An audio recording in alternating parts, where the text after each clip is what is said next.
Une histoire de famille, d'amour et de tragédie. Comment un meurtre, des manipulations et un système judiciaire défaillant ont brisé de vies et marqué à jamais ceux qui restent. L'histoire d'Andrew commence dans les années 60 à Long Beach en Californie.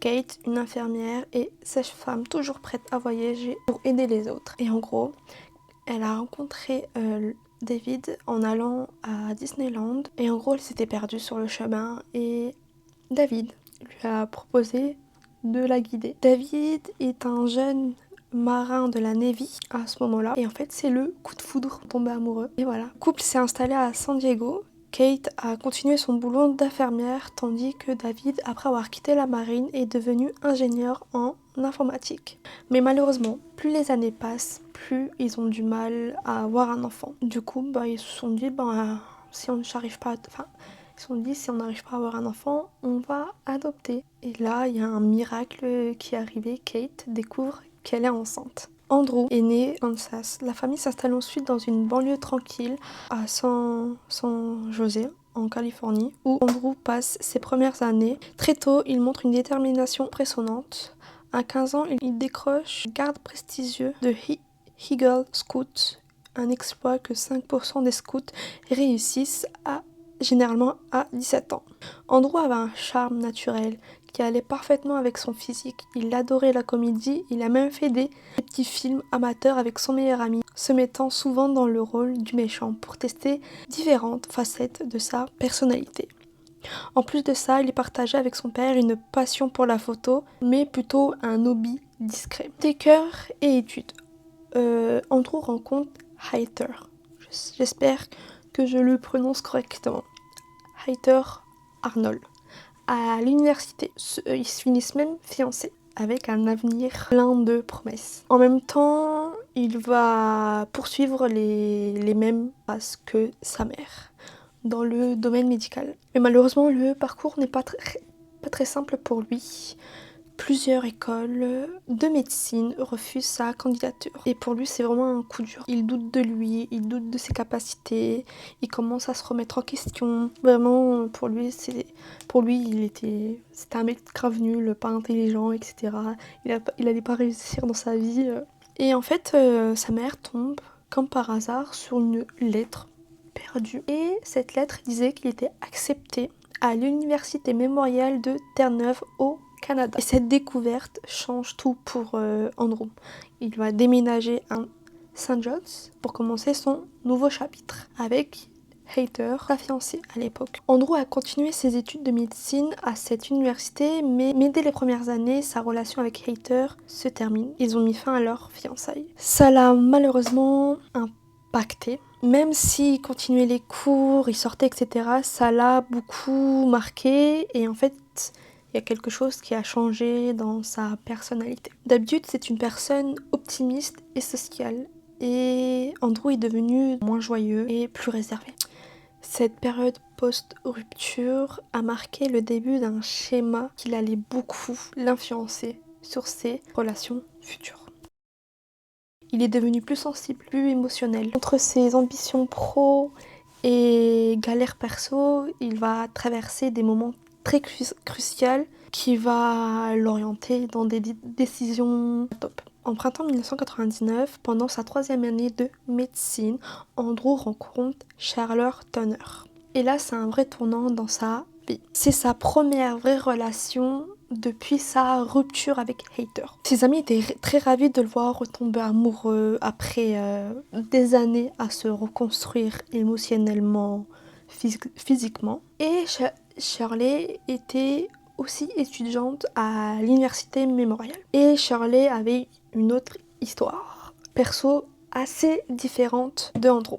Elle est née au Canada, elle a grandi à Wichita, au Kansas, avant de revenir au Canada avec sa mère après le divorce de ses parents. Quand elle a rencontré Andrew, elle avait 38 ans, c'est-à-dire 12 ans de plus que lui. Lui, il en avait 26 à l'époque. Vous allez me dire, et je le dis, la différence d'âge ne fait pas un couple. À part si la meuf elle a 18 ans et l'autre il a 30 ans, bref, voilà. Mais tu vois, il a 26 ans, il a toute sa tête, etc. Voilà. Côté carrière n'a pas été un long fleuve tranquille. Shirley est diplômée en éducation Memorial University de la Memorial University, avait enseigné les sciences dans les années 80. Puis elle décide de changer de voie et se lance en médecine, décrochant son diplôme en 1998. Mais en tant que médecin résidente. Et là, vous allez voir son caractère, c'est vraiment une grosse... voilà. Elle a cumulé les incidents. Ses superviseurs parlaient de son comportement hostile, de ses accès d'émotion incontrôlés et même d'accusations de mauvais traitement, qui ne tenaient toujours pas la route. Son boulot manquait de sérieuse, avec des absences répétées. Un patient, par exemple, avait carrément refusé de revenir à l'hôpital après l'avoir vu. Le plus inquiétant, c'est qu'elle avait beaucoup de mal à accepter les critiques. Carrément, ses supérieurs finissaient par l'éviter et aussi éviter de lui faire des remarques de peur de déclencher mauvaise réaction, de surveiller son petit tempérament, etc. Même un de ses supérieurs avait noté qu'il se sentait souvent manipulé par Shirley. Elle avait tendance à détourner les discussions sur ses propres erreurs pour critiquer les autres. Elle pouvait paraître très charmante, très drôle, mais dès qu'on l'affrontait sur ses mensonges, elle réagissait avec agressivité et reproche. Ses mêmes supérieurs trouvaient ses interactions souvent artificielles, manquant d'authenticité et disaient qu'elle était vraiment unique parmi toutes les centaines de résidents qui l'avaient encadrée. Les amis d'Andrew ne comprenaient pas pourquoi il restait avec elle, parce que c'était vraiment l'opposé de lui. En plus de différence d'âge, et Shirley avait déjà divorcé 2 fois et avait déjà 3 enfants. Ça, vous allez me dire, c'est son problème. Voilà. Mais voilà. En public, son comportement posait vraiment problème. Possessif, parfois déplacé avec des remarques à connotation sexuelle, qui mettaient les gens mal à l'aise. Et le truc le plus inquiétant, c'est qu'elle était obsédée de l'ex-fiancé d'Andrew. Elle harcelait, avec des coups de fil constamment. Racontait les détails intimes de leur relation avec Andrew, comme pour lui dire, pour lui rappeler pour la faire rager, je pense, pour l'intimider. Une psychopathe. Dès le début, la relation montrait des signes d'instabilité émotionnelle et de comportement de domination. Des signaux d'alerte qui ont malheureusement pas été pris en compte à l'époque, comme dans beaucoup de relations. Quand tu aimes, tu ne vois pas. Ça a toujours été comme ça dans des relations très toxiques, etc. Même. De toute façon, quand t'es manipulé, hein, tu peux rien faire. Et surtout quand t'es amoureuse ou amoureux, tu vois rien. Tu vois rien, il y a un filtre. En 2000, Andrew prend un tournant dans sa carrière en déménageant à Syracuse, à New York, pour une résidence en chirurgie. Shirley, elle, s'installe aussi aux États-Unis, mais City, où elle signe un contrat de 10 ans avec la Trimark Psychican Corporation. La distance entre eux est environ 1600 km, c'est énorme. Transforme leur relation en relation longue distance et fait ressortir encore plus les problèmes dans le couple. Le déséquilibre devient vite évident. Andrew, absorbé par le travail, a peu de temps pour voir Shirley. Et Shirley, elle fait régulièrement des trajets pour voir Andrew. Son attachement excessif se traduit par des appels incessants. Elle l'appelle sur son téléphone. Elle l'appelle sur son fixe. Elle l'appelle au boulot. Elle ne laisse jamais Andrew tranquille. Après une visite, lorsqu'elle devait repartir pendant qu'Andrew travaillait, elle a prétexté avoir oublié des affaires chez lui. Elle s'est retrouvée dans son appartement, mais au lieu de récupérer ses affaires, elle a emporté plusieurs objets personnels d'Andrew, dont son ordinateur portable, sa collection de films et de musique. En fait, elle a volé, tout simplement. Et Andrew n'a pas porté plainte. Là, on a environ 1 an que Andrew a déménagé à Syracuse. Par contre, que la chirurgie ne le convient pas.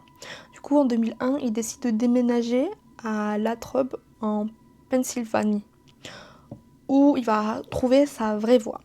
la médecine familiale. Et grâce à ça, comme la communauté est petite et soudée, ça va lui permettre de créer des liens forts avec ses patients et se bâtir une solide réputation de médecin de proximité. Rapidement, les patients commencent à demander spécifiquement ces consultations. Ils veulent voir que Andrew. Alors qu'il est toujours, il n'est pas encore diplômé. C'est encore un étudiant, un résident. Grâce à ça, il va prendre une décision importante, mettre fin à sa relation avec Shirley. Mais la rupture, il déclenche une nouvelle phase de comportement obsessionnel de Shirley. Elle va continuer à contrôler la vie d'Andrew avec des contacts répétés, des manipulations émotionnelles, en posant des bases des événements tragiques à venir.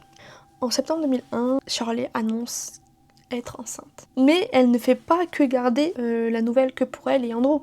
Elle s'arrange pour le faire savoir à toutes les femmes qu'elle considère comme une menace potentielle. Cela inclut les amis d'Andrew. Elle va carrément les contacter en leur disant coucou, je suis enceinte de Andrew, tu le touches pas, c'est à moi, c'est pas à toi. Shirley a décidé d'utiliser la grossesse comme moyen de manipulation pour reconquérir Andrew. Au début, elle avait dit à son ex-fiancé qu'elle voulait interrompre la grossesse. Puis elle a changé d'avis en affirmant qu'elle le garderait. Malgré cette annonce, Andrew reste sur ses gardes et refuse de reprendre quelconque relation avec elle. Et il a bien raison. En 2001, même s'ils étaient plus ensemble, Shirley accompagne Andrew à un mariage parce qu'elle a été invitée. Et cette invitation a été envoyée avant leur rupture. Et son comportement pendant l'événement met mal à l'aise tout le monde. Elle colle Andrew en permanence. Elle montre cette possessivité. Genre, c'est à moi, il est à moi. Et là, le 3 novembre 2001, c'est vraiment... Il en a marre. Lors d'un déjeuner à l'aéroport, juste avant qu'elle prenne son vol pour retourner dans sa ville, Andrew la confronte au sujet de sa grossesse. Et là, en fait, elle avoue tout. Elle a inventé cette grossesse. De toutes pièces. Il n'y a jamais eu de bébé. Andrew est vraiment furieux. Cette manipulation, il a goût de trop. Et là, il lui dit, c'est fini. Je ne veux plus être en contact avec toi. Je ne veux plus être ton ami. C'est fini. Je coupe les ponts avec toi. Mais le 5 novembre, seulement 2 jours après cette conversation, Shirley réapparaît devant la maison d'Andrew aux premières heures du matin. Et en fait, au début, Andrew ne voulait pas la voir. Il lui a dit il y avait ses cousins chez lui et il lui a dit non, c'est fini avec Andrew, voilà. Tu iras pas le voir, tu le vois pas. Mais elle a tellement insisté que Andrew va finir par céder.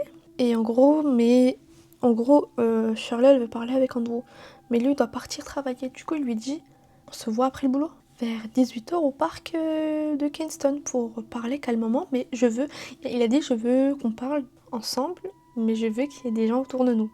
Et en arrivant au travail, maintenant Andrew est très perturbé, dans un état pas très jovial, très stressé, perturbé.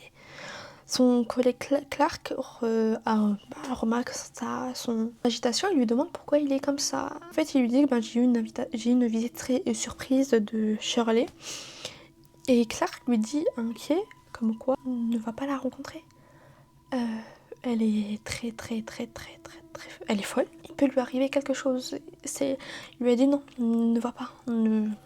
S'il te plaît, n'y va pas. C'est pas une bonne idée. Et Andrew minimise les choses, il va lui dire mais si, je vais aller la voir, on va parler, on va mettre fin à tout ça, et ça sera fini. Et il dira qu'il passera chez Clark vers 19h30 pour lui affirmer qu'il va bien. On arrive au 6 novembre 2001. Andrew ne s'est pas présenté au travail. Et ça a immédiatement inquiété ses collègues. Parce qu'il était réputé pour sa ponctualité et son sérieux. Son retard et son silence étaient complètement inhabituels. Et ils ont essayé de le joindre. Pas de réponse. Puis vers 9h du matin, en fait, quelqu'un tombe sur un corps au parc de Keystone et le corps est vêtu d'un uniforme. Le corps est retrouvé exactement à l'endroit où Andrew avait prévu de rencontrer Shirley la veille. La police se rend à l'hôpital pour rassembler les équipes et confirmer l'identité du corps, et c'est bien Andrew. La scène était horrible. Son corps gisait près du parking, proche de sa Toyota Corolla. Il avait reçu 5 balles, 2 dans les fesses, une au visage, une à la poitrine et une à la nuque. C'est un sans-abri venu chercher des canettes à recycler vers 6h du matin qui a découvert ce cadavre. Le corps était recouvert d'un léger givre et à côté se trouvaient 6 douilles vides ainsi qu'une balle intacte. Clark, son collègue, informe immédiatement la police, mentionne qu'il avait rencontré Shirley avant cette tragédie et que le rendez-vous était prévu au parc. Lorsqu'on interroge Shirley, elle prétend être restée à Lovoy pour raison de santé, mais un témoin clé confirme avoir vu 2 voitures sur le parking vers 18h10 le 5 novembre. Une Toyota Corolla et un SUV Toyota, le modèle de la voiture de Shirley.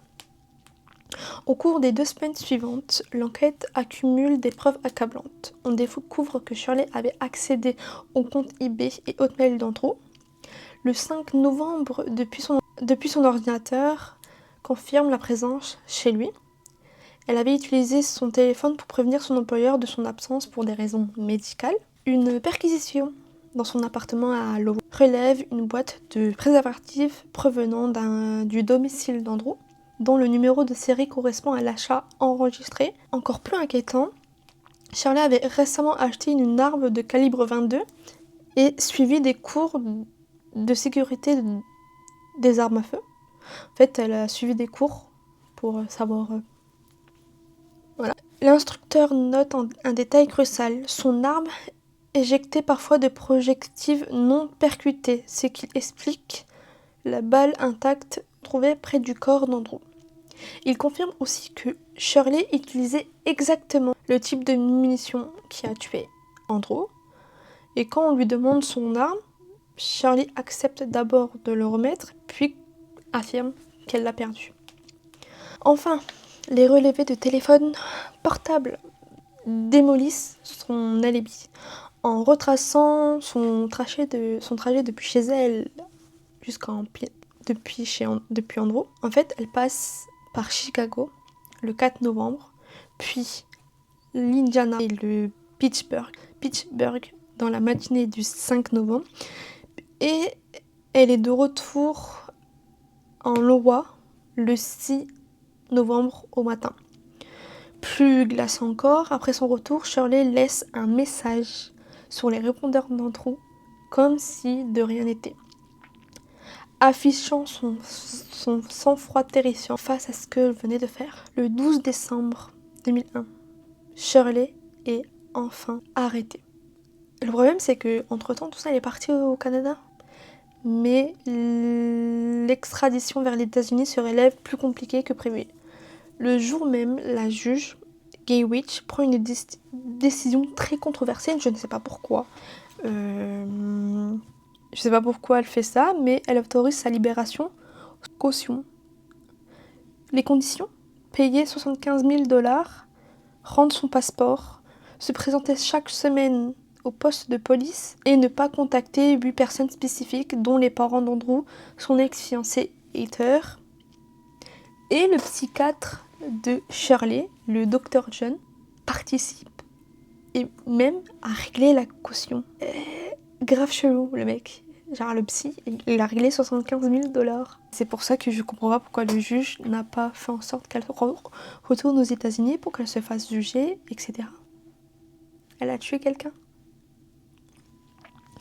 Pendant cette période, Shirley fait une annonce publique, elle est vraiment folle, qui va choquer tout le monde. Elle prétend être enceinte de 4 mois et affirme que l'enfant est celui d'Andrew. Cette annonce bouleverse énormément et profondément Kate et David, les parents d'Andrew. Et le couple prend une décision radicale. Ils vendent tous leurs biens et déménagent au Canada, prêts à se battre pour la garde de l'enfant.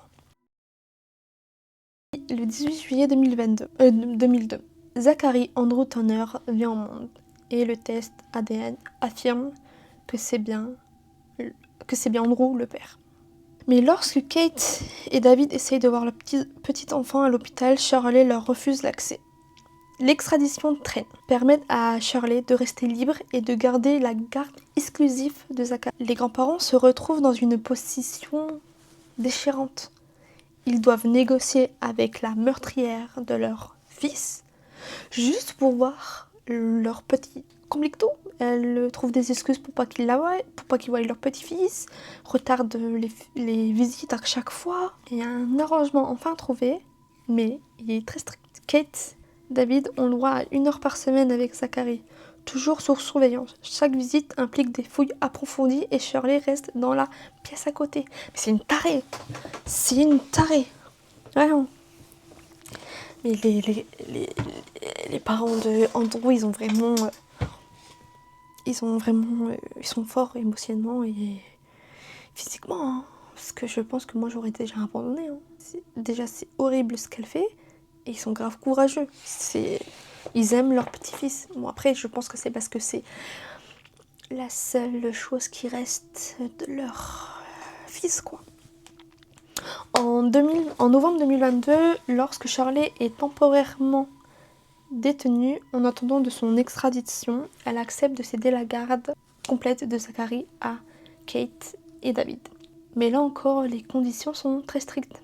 Ils doivent emmener Zachary chaque semaine en prison pour aller la voir, pour les visites, répondre chaque jour aux appels de Shirley concernant l'enfant. Malgré tout ça, une relation particulière se développe entre Zachary et ses grands-parents. Il montre un attachement fort à Kate, joyeux et détendu à ses côtés, alors qu'en présence de Shirley, il devient souvent agité, il pleure, il angoisse, il n'est pas très à l'aise avec sa mère. Cette présence éveille la jalousie de Shirley. La tension monte lorsqu'elle commence à critiquer les soins de Kate. La tension monte quand elle commence à critiquer l'éducation que Kate et David donnent à son fils. Et ce qui est plus sadique, c'est qu'elle essayait de parler d'Andrew avec Kate et David. Alors qu'ils l'ont dit, ne parle pas de notre fils décédé. Tu l'as tué. N'oublie pas. Mais elle s'en foutait. Elle essayait de parler de lui. Taré. Le 18 juillet 2003, alors que Zachary fêtait son premier anniversaire dans un McDonald's, la situation atteint son point de limite. Au moment d'ouvrir ses cadeaux, il était super content d'ouvrir ses cadeaux et super heureux de ce que leurs grands-parents lui ont offert. Comme tout jeune enfant, pour remercier, il court vers ses grands-parents, il se précipite dans les bras de Kate, il lui fait un gros câlin. Et ce geste-là déclenche une colère énormissime de Shirley, qui se met à crier sur Zachary en lui disant « Pourquoi tu donnes plus d'amour à ta grand-mère qu'à ta propre mère ?» C'est une tarée. Elle est jalouse. De toute façon, elle a toujours été jalouse de tout le monde. Je pense qu'elle n'avait pas confiance en elle. Elle doutait d'elle. C'est une psychopathe, c'est une malade mentale. Elle doit avoir quelque chose dans sa tête, cette meuf. Au même moment, son extradition se préparait pour septembre. Et Shirley entame une nouvelle relation après avoir rencontré quelqu'un dans un bar. Mais l'histoire, elle se finit en 2 secondes. Hein. Les amis de son nouveau compagnon découvrent sa vraie personnalité, découvrent qu'elle a tué quelqu'un, etc., qu'elle allait être extradée aux États-Unis pour meurtre. Et il met terme directement à sa relation. Et qu'est-ce qu'elle va faire ? Elle va lancer harcèlement, elle va inonder d'appels, elle va envoyer des messages à tous ses amis Elle va appeler tous ses amis. L'un de ses messages affirme encore qu'elle est enceinte de la personne, qu'elle l'oblige à devenir un homme et qu'il doit assumer ses responsabilités. Le 17 août au soir, Shirley appelle une amie pour dire qu'elle se rend chez cet homme avec Zachary. Et en gros, en allant chez le mec, elle s'est perdue, elle demande le chemin à quelqu'un et c'est la dernière fois qu'elle donne des nouvelles de lui et d'elle. Le 18 août, elle disparaît sans... Enfin, ils disparaissent sans laisser de traces. Les recherches commencent immédiatement. Mais sur une plage appelée Conception Bay, environ 20 minutes de Saint-Josse, un couple en vacances fait une découverte. Le corps d'une femme adulte et le corps d'un bébé est retrouvé. Kate et David sont immédiatement appelés pour identifier et confirmer qu'il s'agit bien de Zachary et de Shirley. Cette scène est bouleversante. Zachary est retrouvé allongé sur le ventre, le cou ouvert. L'enquête relève que Shirley avait ingéré une forte dose d'avenant, un anxiolytique qui lui avait été prescrit. Une tétine contenant du lait mélangé à ce médicament est retrouvée près du quai. Et un témoin rapporte avoir entendu les pleurs d'un bébé vers 2h30 du matin. Les enquêteurs concluent que Shirley avait drogué Zachary. Elle l'avait attaché à elle avec un pull avant de se jeter du quai. Officiellement, la noyade est la cause de la mort des deux. Mais Zachary était inconscient au moment de l'accident, donc il n'a pas souffert. Vous savez ce qu'elle a fait? Jusqu'à la fin, elle était manipulatrice.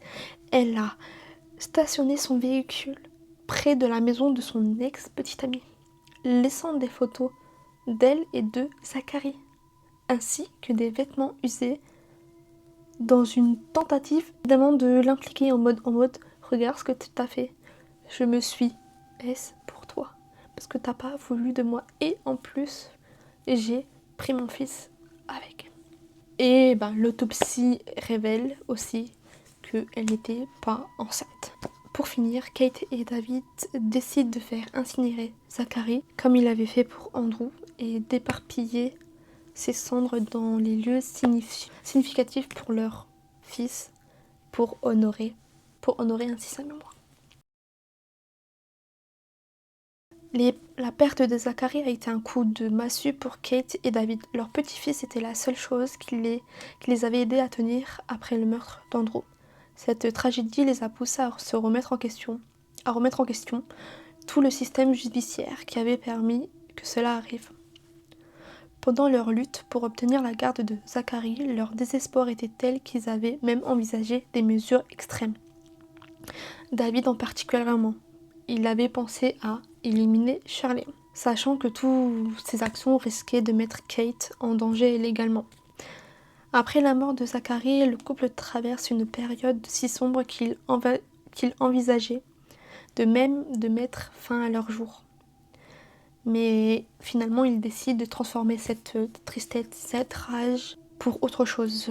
Ils ont choisi de se battre et de changer les lois. Éviter que de telles tragédies se reproduisent. Malgré une interdiction de la presse qui aurait pu les faire emprisonner, Kate et David organisent une conférence de presse pour eux raconter l'histoire de Zachary. Et pour eux, raconter l'histoire de Zachary est plus important que les risques légaux. Ils dénoncent le système judiciaire défaillant en pointant du doigt particulièrement la décision de la juge Welch. Vraiment, elle, je comprends pas pourquoi elle a fait ça. Vraiment, parfois je me demande, ils réfléchissent comment les juges. Vraiment. Ils ont le dossier en face d'eux, ils se disent oh mais non, la bonne idée c'est de la laisser en liberté. On va lui prendre son passeport. Elle va aller toutes les semaines à la police, alors qu'elle a tué quelqu'un. Bref. Ils considèrent que cette juge a joué un gros rôle dans cette tragédie. Ils lancent aussi une campagne contre le Dr Jones, le psychiatre de Shirley, qui avait payé la caution. ils vont déposer une plainte officielle auprès du collège des médecins et chirurgie. Et l'enquête montre que plusieurs manquements professionnels a eu lieu, notamment sa passion au règlement de la caution de Shirley, et a finalement été condamné à une amende de 10 000 $ et doit suivre une thérapie professionnelle. En octobre 2006, un rapport de plus de 500 pages intitulé Revue et enquête Turner est publié par un expert en défense des enfants.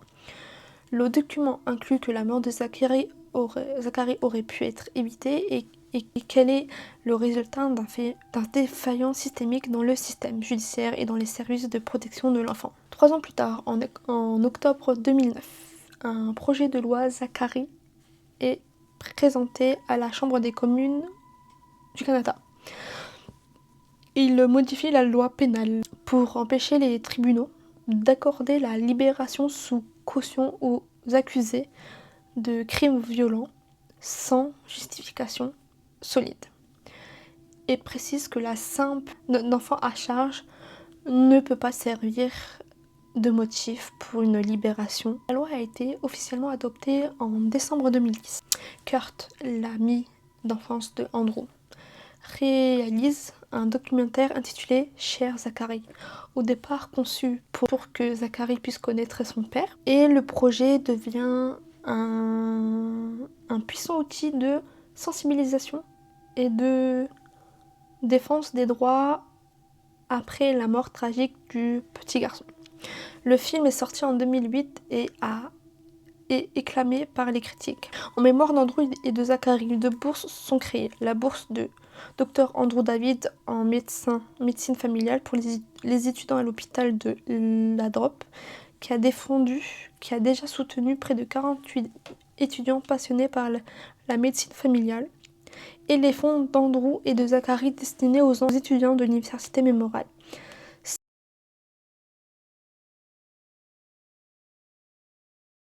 Ces initiatives ne sont pas seulement un hommage aux vies perdues, mais aussi un engagement concret pour les changements sociaux et la prévention de tragédies similaires. Sûrement cette histoire déchirante en un message d'espoir et de réforme.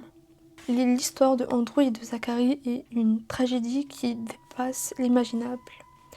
Ce n'est pas seulement l'histoire de vies brisées par la violence et la manipulation, mais aussi celle d'un système qui a failli, qui n'a pas protégé les plus vulnérables. Pourtant, au milieu de cette douleur, l'amour et la détermination de Kate et David ont transformé la tragédie en un combat pour la justice. Leur courage a permis des changements législatifs, la création de bourses et un héritage durable pour Andrew et Zachary, rappelant que même dans les moments les plus sombres, l'action et l'espoir peuvent naître de la douleur. Cette histoire nous rappelle à quel point la vigilance, l'amour et la solidarité sont essentielles, et combien il est crucial de défendre ceux qui ne peuvent pas se défendre eux-mêmes. Andrew et Zachary ont peut-être été perdus trop tôt, mais leur mémoire continue d'inspirer et de protéger les vies.